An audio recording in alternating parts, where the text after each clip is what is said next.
सियासी चौक में आज हम बात करेंगे उत्तर प्रदेश विधानसभा में खाली सीट मिल्कीपुर विधानसभा क्षेत्र के उपचुनाव की। तारीखों का ऐलान होने के बाद प्रदेश की सियासत गर्म हो गई है। अयोध्या में हार के बाद बीजेपी के लिए यहां की मिल्कीपुर सीट नाक का सवाल बनी हुई है। इस सीट पर 5 फरवरी को वोटिंग होगी और 8 फरवरी को नतीजे आएंगे। फिलहाल सियासत अभी से शुरू हो गई है। हमारे साथ कुछ राजनीतिक समझ रखने वाले लोग हैं, इनसे समझने का प्रयास करेंगे। सर, मिल्कीपुर जीत के लिए योगी का प्रण, विपक्ष हारा तो फिर होगा ईवीएम पर रण, क्या कहेंगे? हाँ, तो सपा के लोग जो है हारते हैं तो ईवीएम पर ही दोष लगाते हैं कि ईवीएम हैंग कर दिया गया और वहाँ भाजपा ही जीतेगी, सपा कतई नहीं जीतेगी। सरकार योगी का है और भाजपा को ही जीतना है। क्या कहेंगे? आप युवा हैं, आप किस नज़रिए से देखते हैं इसको? देखिए, जहाँ तक सवाल ईवीएम का है, वो ईवीएम जो है कई सारे देश ऐसे हैं जो विकसित देश है, जैसे नीदरलैंड हो गया, फ्रांस हो गया, ऐसी जगहों पे इलेक्ट्रॉनिक वोटिंग मशीन जो है वो बैन है। और अभी फिलहाल अमेरिका में राष्ट्रपति का चुनाव हुआ है, तो वहाँ उसने अगर उस चुनाव के नज़रिए से देखेंगे तो वहाँ इलेक्ट्रॉनिक ईवीएम मशीन जो है, ईवीएम से चुनाव नहीं होता, इसलिए वहाँ हर बार जब चुनाव होता है तो वो राष्ट्रपति बदल जाते हैं।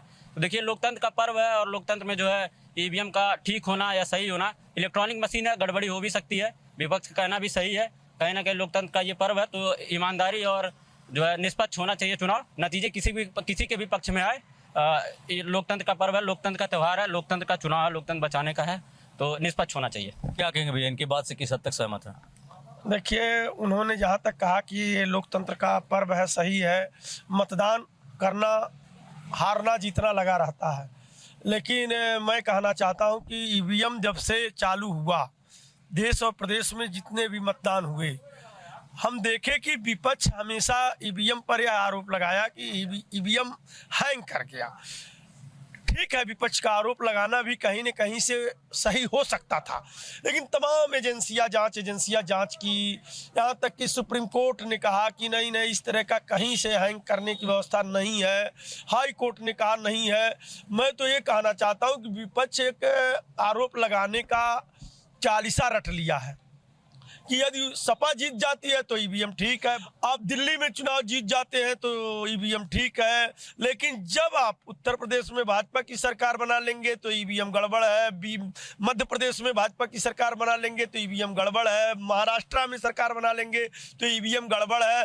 कहने का मतलब हार में ईवीएम और जीत में गड़बड़ी बताना विरोधियों का एक रटा रटाया ईवीएम विरोधी चालीसा है, बाकी कुछ नहीं है। सर, मिल्कीपुर सीट को जो है, जो उपचुनाव है, इसको भाजपा का नाक कहा जा रहा है, क्या कहेंगे? जी देखिए, अयोध्या जहाँ से अवधेश प्रसाद जी आज सांसद है, उन्होंने मिल्कीपुर विधानसभा से विधायक थे, उन्होंने वहाँ से इस्तीफा दे दिया है। तो अवधेश प्रसाद ने भाजपा को एक आईना पहले ही दिखा चुके हैं। वो भाजपा को जो ढिंडोरा पीटती है कि हमने अयोध्या में ये किया, अयोध्या में ये किया, लेकिन अयोध्या की जनता कितनी प्रताड़ित हुई भाजपा की वजह से, उसका जवाब जनता ने दे दिया और उसको रिजल्ट के रूप में अवधेश प्रसाद जी ने दिखाया। तो अवधेश प्रसाद जी के लड़के इस मिल्कीपुर विधानसभा चुनाव लड़ रहे हैं, तो बहुत कांटे की टक्कर होने वाली है। और जैसे एक बार उन्होंने आईना दिखाया है, तो इस बार उनके लड़के भाजपा को आईना दिखाने का काम करेंगे। किस हद तक सहमत? देखिए, दुबे जी जो कह रहे हैं वो अपने हिसाब से कह रहे हैं। हार जीत हमेशा राजनीति में आप देखे होंगे कि जहां बना बनाया सीट इंदिरा जी हार सकती हैं, तो ऐसा नहीं है कि अवधेश प्रसाद जी एमएलए थे, आज फिर एमपी हो गए तो फिर उनका लड़का ही जीत जाए। मानी राम से टीएन मिश्रा जी लड़े, मुख्यमंत्री बतौर हार गए, झारखंड में शिबू सोरेन हार गए। तो ऐसा नहीं है कि बना बनाया सीट है तो अवधेश प्रसाद का लड़का ही जीते।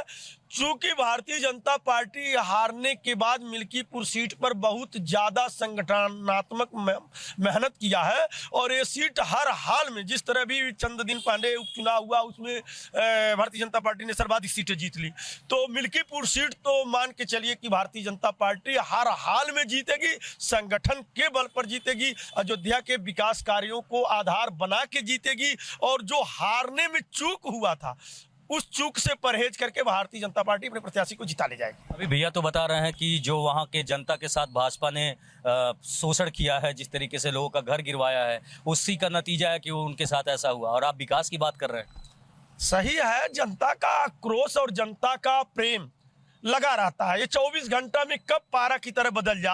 आप देखे होंगे कि आदरणीय नरेंद्र मोदी जी जब नोटबंदी की है तो लोग कहे कि ये विफल हो जाएंगे, फिर ये कहे कि अरे भाई कोरोना में इतनी कड़ाई है, मोदी जी की सरकार नहीं बनेगी। योगी जी बुलडोजर चलवा दिए, उत्तर प्रदेश में सरकार नहीं बना पाएंगे। वो रिएक्शन था उस समय का। लेकिन जब से मिल्कीपुर सीट सपा को जीत मिल गई इस बार लोकसभा में, तब से मिल्कीपुर की जनता अपने आप को हताश नजर आई और माकूल जवाब देने के लिए इस बार बैठी है भाजपा के पक्ष में। क्या कहेंगे बाबू? देखिए, अगर जहाँ तक बात भारतीय जनता पार्टी की है, जैसे हमारे चाचा जो कह रहे हैं कि भारतीय जनता पार्टी वहाँ जोरों शोरों से प्रचार की और वो सीट निकाल लेगी भारतीय जनता पार्टी, तो अगर भारतीय जनता पार्टी के अंदर इतना ही आत्मविश्वास था तो कुछ दिनों पहले अभी उपचुनाव हुआ है, कई जगहों पे यूपी में उपचुनाव हुआ है, तो उस उपचुनाव के साथ ही मिल्कीपुर विधानसभा का उपचुनाव क्यों भारतीय जनता पार्टी नहीं करवा सकी? और भारतीय जनता पार्टी इसलिए मिल्कीपुर विधानसभा का चुनाव उसी समय नहीं कराया क्योंकि उसको हार का डर सता रहा था। और कहीं ना कहीं इस जो उपचुनाव हुआ है दोबारा उत्तर प्रदेश में, उस उपचुनाव में प्रशासनिक गड़बड़ी भी नजर आई है। कई जगह जो है प्रशासन के लोग भी जो है लोगों को वोट करने से भी मना किए हैं। कई जगह जो है प्रशासनिक गड़बड़ी भी जो है नजर आई है। तो कहीं ना कहीं भारतीय जनता पार्टी जो एक राजनीतिक दबाव लेकर के और जातिगत दबाव बना करके मिल्कीपुर विधानसभा का चुनाव लड़ने की कोशिश कर रही है। ये सफल नहीं हो पाएंगे, इस चीज में विफल ही रहेंगे। क्या कहेंगे भैया, भाजपा का सफलता हो पाएगा? जी देखिए, इन्होंने बात कही कि उन्होंने सारे उपचुनाव के साथ मिल्कीपुर नहीं कराए क्योंकि मिल्कीपुर अयोध्या में पड़ता है और अयोध्या पूरे भाजपा के लिए पूरे देश में एक जिस मुद्दा है, जिस मुद्दे पे नाक का सवाल है, जिस मुद्दे पे पूरे देश में चुनाव लड़ते हैं, अयोध्या राम मंदिर।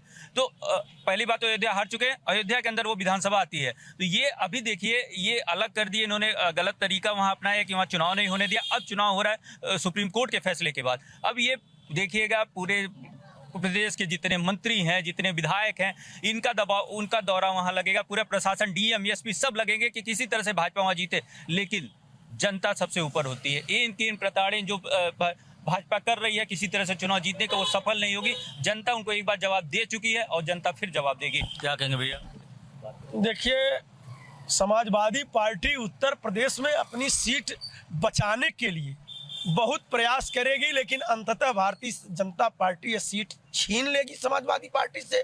इसलिए छीन लेगी कि भारतीय जनता पार्टी के पास उत्तर प्रदेश में अब केवल एक चुनाव मिल्कीपुर है और उसके संगठन की जो मजबूती है वो बना बनाया समाजवादी पार्टी का खेल बिगाड़ देगा। और रही बात चुनाव का, तो हार जीत लगा रहता है, कौन जीतेगा कौन हारेगा, लेकिन हमारे अंकगणित से लग रहा है कि भारतीय जनता पार्टी मिल्कीपुर सीट जीत लेगी। आप युवा हैं, आप किस नज़रिए से देखते हैं इन चीज़ों को, जिस तरीके से विकास की बात की जा रही है?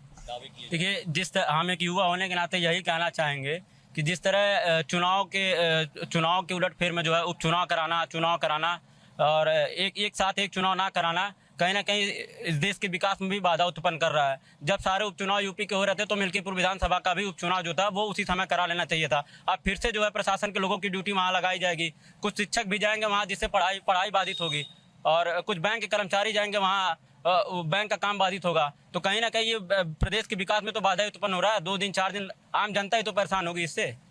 ठीक है भैया, आपके पास फिर से आते हैं। ईवीएम पर ही सवाल आता है। अगर वही बात जो कहा जा रहा है कि विपक्ष अगर जीत गया तो ईवीएम क्या नाम है, विपक्ष अगर जीत गया तो ईवीएम ठीक है, विपक्ष हार गया तो ईवीएम खराब है। जी देखिए, ये योगी जी का एक डर है। योगी जी ने ही सबसे पहले ईवीएम का नाम लिया तो उनका डर दिखा रहा है, ये विपक्ष का डर नहीं है। दूसरी बात, जहां तक ईवीएम की बात है, ईवीएम तो सवाल के घेरे में है ही। महाराष्ट्र चुनाव अभी संपन्न हुआ है। महाराष्ट्र चुनाव में कांग्रेस ने एक बहुत बड़ा कंप्लेन किया था जिसका जवाब दिया, लेकिन उन्होंने एक डिमांड किया था वीडियो फुटेज का, जिसको चुनाव आयोग ने नकार दिया। क्या दिक्कत है भाई आपको वीडियो फुटेज देने में? अगर आप सही हैं, अगर आप सीता की तरफ पवित्र हैं तो आप दे दीजिए ना, वीडियो फुटेज दिखा दीजिए कुछ एक कमेटी बना के।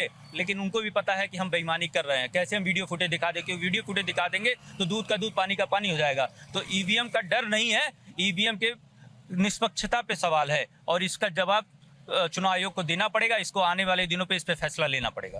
फिलहाल देख सकते हैं कि आने वाले 5 फरवरी को मिल्कीपुर उपचुनाव है, लेकिन अब ऐसे में देखने वाली बात ये होगी कि 8 फरवरी को जो परिणाम आता है उस पर लोगों के क्या विचार होते हैं और जो ईवीएम को लेकर सवाल खड़े किए जाते हैं वो किस हद तक कारगर होंगे। मिल्कीपुर सीट पर उपचुनाव के लिए चुनाव आयोग की तरफ से आज तारीख का ऐलान कर दिया गया। अगले महीने 5 फरवरी को मिल्कीपुर उपचुनाव के लिए वोट डाले जाएंगे और 8 फरवरी को उसका परिणाम आएगा। लेकिन सबसे महत्वपूर्ण बात यह है कि मिल्कीपुर अयोध्या जिले की विधानसभा सीट है और ये वो अयोध्या है जिस अयोध्या को भाजपा पिछले लोकसभा चुनाव में हार गई थी। हालांकि मिल्कीपुर सीट को लेकर चाहे भाजपा हो या फिर समाजवादी पार्टी, दोनों पार्टियां लगातार तैयारियों में जुटी हुई है। वैसे में माना जा रहा है कि ये जो मुकाबला होगा मिल्कीपुर सीट पर, वो मुकाबला बेहद कड़ा होगा, टक्कर का होगा, कांटे का होगा। और इसी मुद्दे पर आज बातचीत के लिए इस वक्त मैं लखनऊ के हजरतगंज इलाके में हूँ। तमाम लोग मेरे साथ जुड़े हुए हैं। मिल्कीपुर में उपचुनाव होने जा रहा है। हालांकि 9 सीटों के साथ ही वो उपचुनाव होना था, लेकिन चूंकि मामला कोर्ट में था, लेकिन अब चुनाव आयोग ने 5 फरवरी को तारीख का ऐलान कर दिया है। क्या लग रहा है कि इस बार मिल्कीपुर में क्या होगा जो उपचुनाव होने जा रहा है? पत्रकार महोदय राम दुलार यादव नाम है, भारतीय जनता पार्टी के राष्ट्रीय लीडर पद पर है। मिल्कीपुर विधानसभा क्षेत्र का जो चुनाव है, योगी आदित्यनाथ माननीय मुख्यमंत्री जी के चेहरे पर चुनाव लड़ा जा रहा है। 9 का चुनाव हुआ, 7 पर महात्मा जी ने चुनाव जीत के आया और जनता ने जनादेश दिया है विकास के नाम पर। मिल्कीपुर विधानसभा की जनता का आवाज है और मांग है कि भारतीय जनता पार्टी मिल्कीपुर में जीतेगी। हमारे कार्यकर्ता मजबूती से बूथ वाइज वहाँ चौपाल लगा करके मीटिंग कर रहे हैं।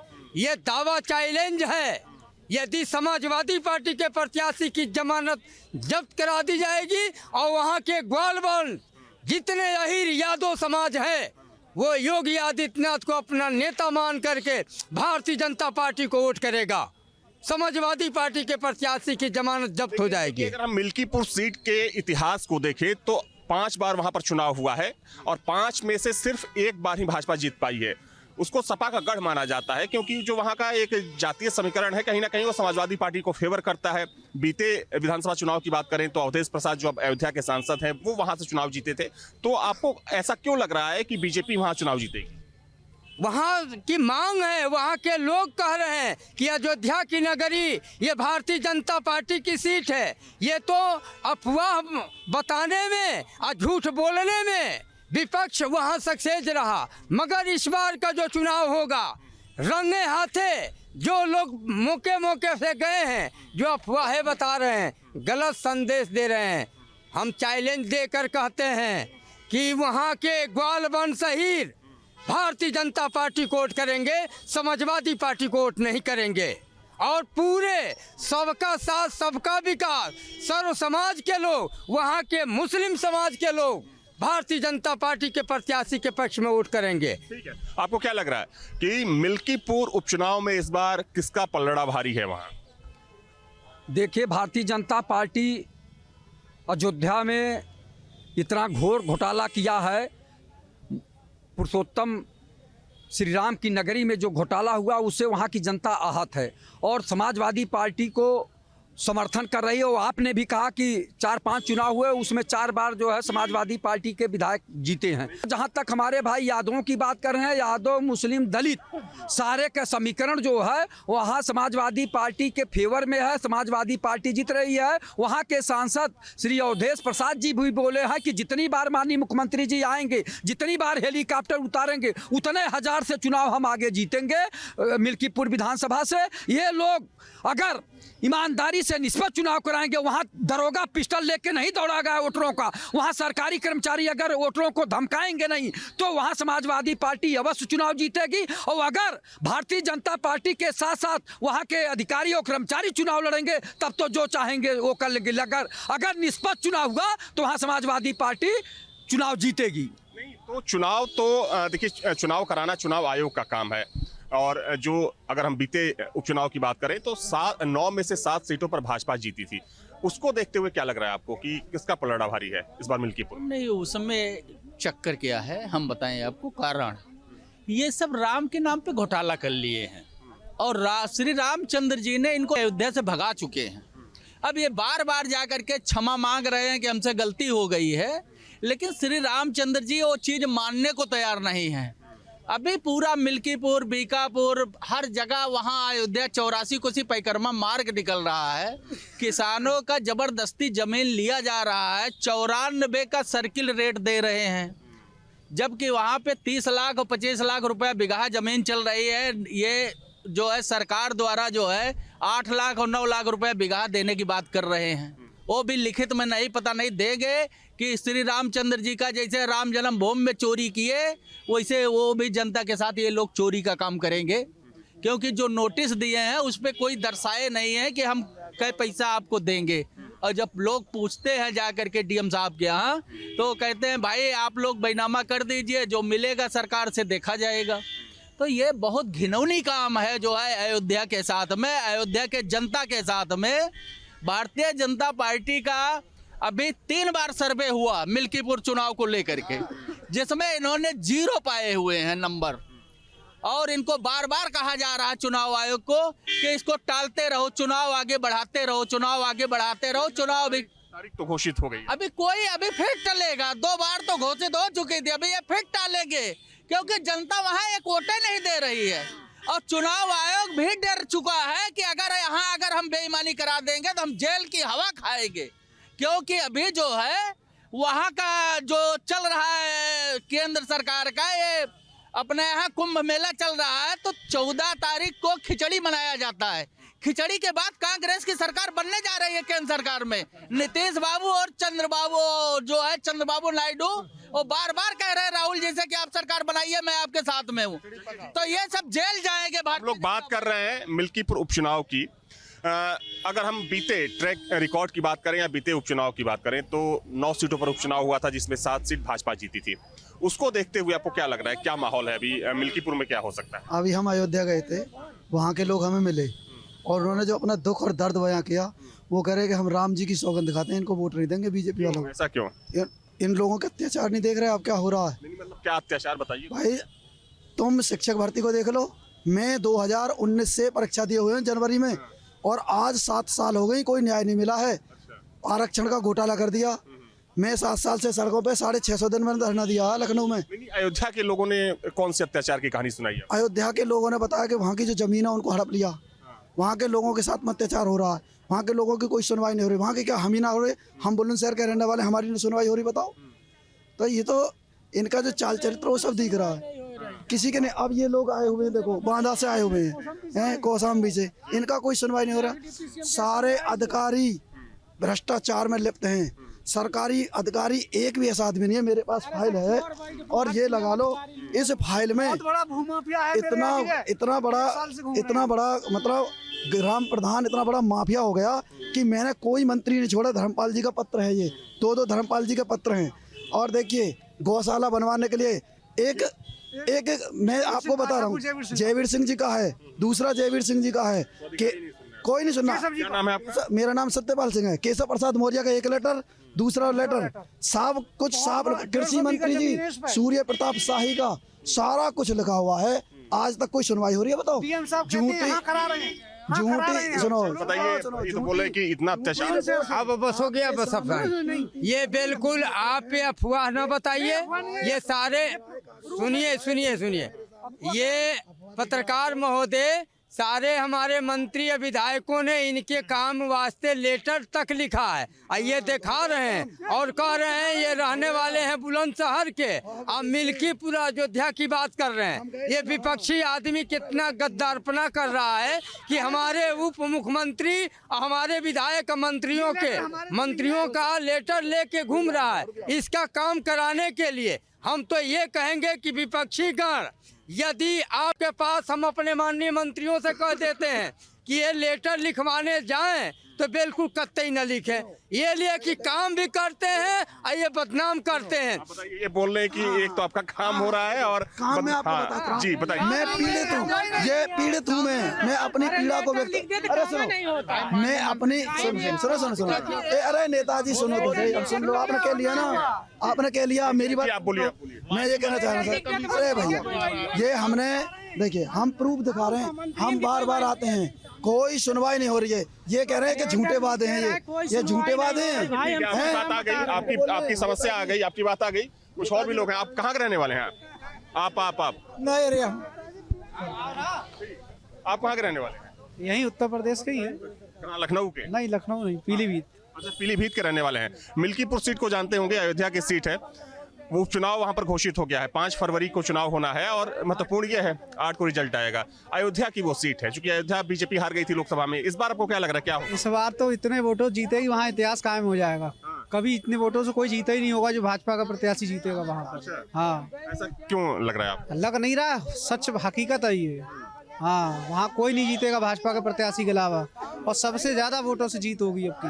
लगता है कि लोकसभा चुनाव में बीजेपी ने वहां पर इतना काम कराया, सरकार ने सरकार की तरफ नहीं दी कुछ बीजेपी हार गई।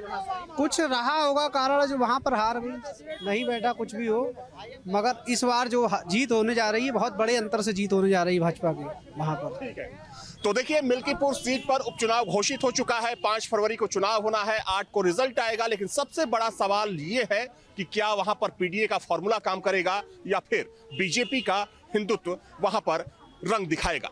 वीडियो जर्नलिस्ट अमित सिंह के साथ Avinash Singh, news state Lucknow. News nation अब व्हाट्सएप पर खबरों के ताजा अपडेट के लिए न्यूज नेशन के इस QR कोड को स्कैन करें।